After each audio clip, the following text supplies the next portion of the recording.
इस कार्तिक के माह में ना दीपदान की बड़ी महिमा है। यमुना जी में दीपदान जरूर करना चाहिए। यमुना जी में जो दीपदान करता है इस कार्तिक के पावन माह में। अच्छा, ये कार्तिक का माह क्या है? नदियों की शुद्धि होती है, मतलब हो चुकी है, अब धीरे धीरे और निर्मलता आती चली जाती है। आपको पता है नदियां भी स्त्रियां हैं। नदियां कौन है? स्त्री।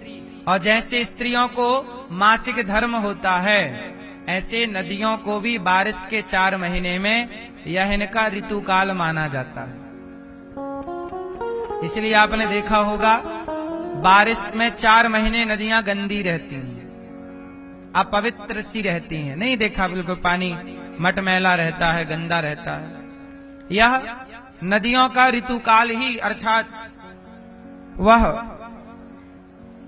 4 दिन, जैसे आपके 4 दिन 6 दिन, ऐसे 4 दिन, 4 महीना मतलब 4 दिन, इस तरह से। इसके बाद अब ये कार्तिक आते ही नदियों की शुद्धि है, इसलिए दीपदान किया जाता है नदियों में कि आपके जीवन में खुशी, जैसे आप दीप प्रकाश देते हैं तो यमुना मैया की कृपा से आपका जीवन भी खुशियों के प्रकाश से भर जाता है, ज्ञान के प्रकाश से, है ना।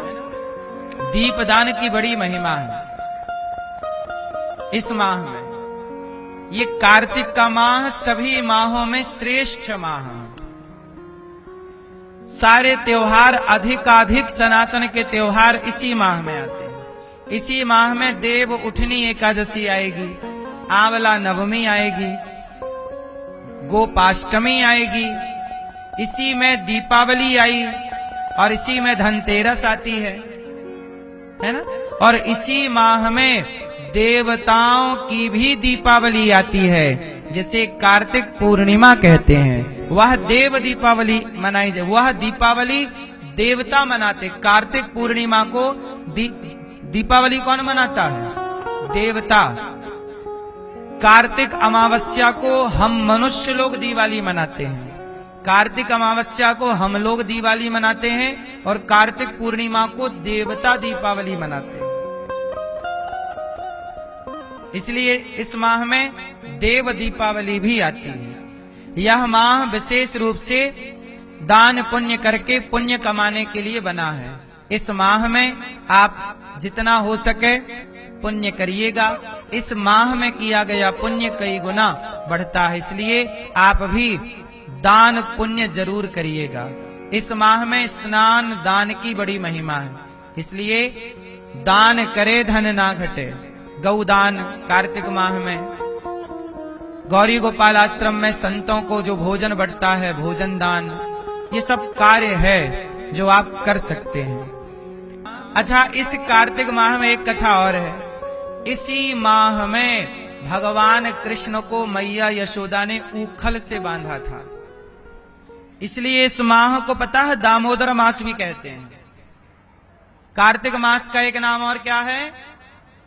मैया। कार्तिक माह का नाम क्या है? क्या नाम है? दामोदर मास। इस माह में ही मैया यशोदा ने कन्हैया को ऊखल से बांधा। चल आज तो ऊखल से बांधूंगी, अभी कथा सुनाएंगे, आज की कथा है ये, सुनाएंगे। मैया बांध रही है, जगत के पालनहार को मैया बांध देती है, रस्सी से बांध देती, ऊखल से।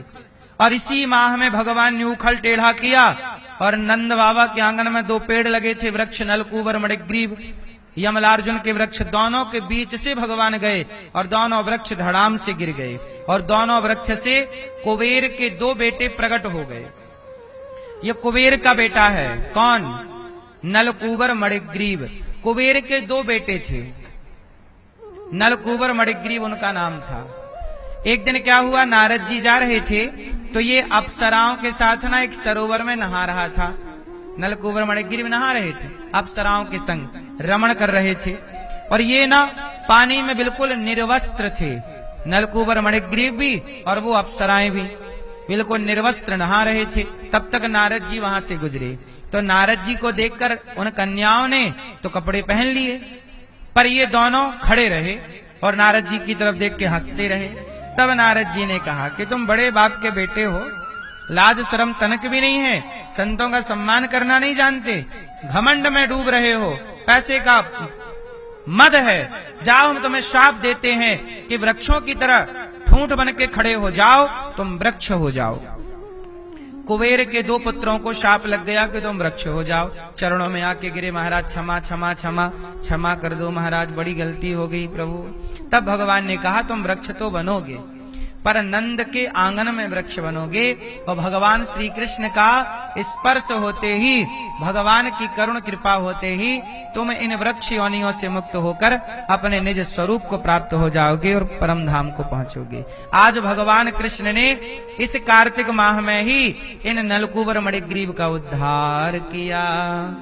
ये कार्तिक माह बड़ा पावन माह, सनातन धर्म के विशेष विशेष त्योहार पर्व इसी माह। यह कार्तिक माह ही एक ऐसा माह है जिस माह में सबसे अधिक त्योहार आते हैं,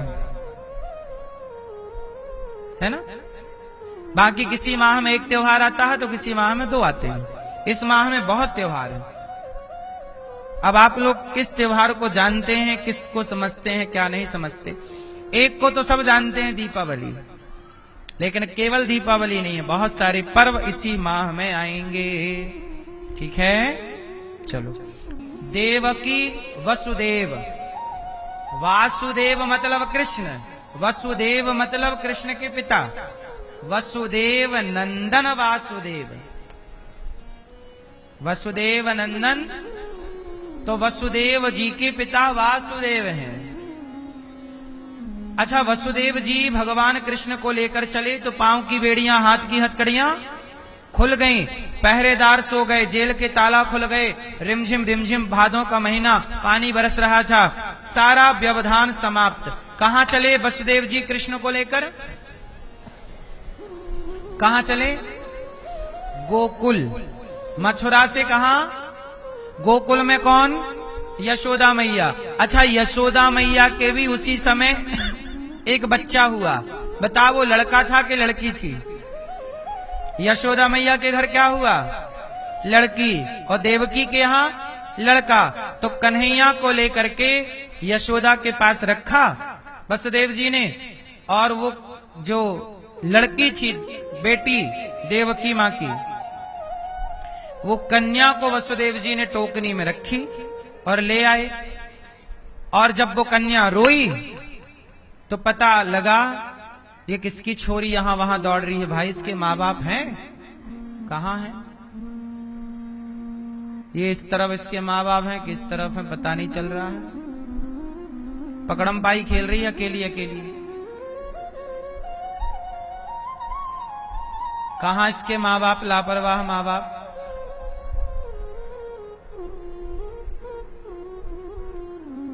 सुनो, क्या हुआ कि भगवान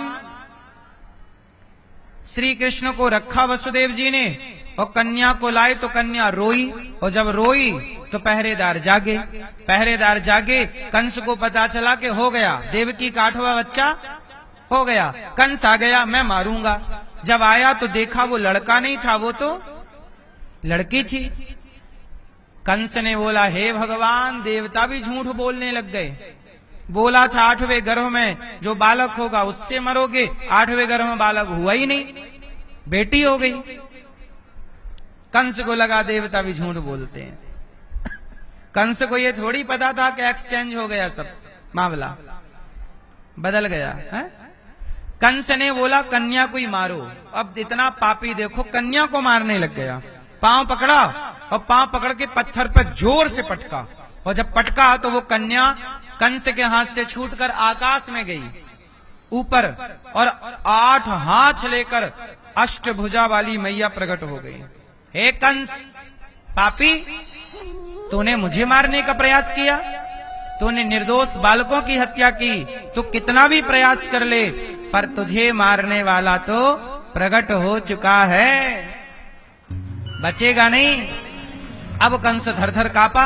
अच्छा, वो कन्या अष्टभुजाधारी वो वही है दुर्गा, वही माता कहाँ गई? विंध्याचल पर्वत पर। आज भी वह माता विंध्यवासिनी मैया के नाम से जानी जाती हैं। विंध्यवासिनी मैया है ना विंध्याचल में, मिर्जापुर वर्तमान में शहर है मिर्जापुर, वहां विंध्यवासिनी मैया है, विंध्याचल पर्वत है वो।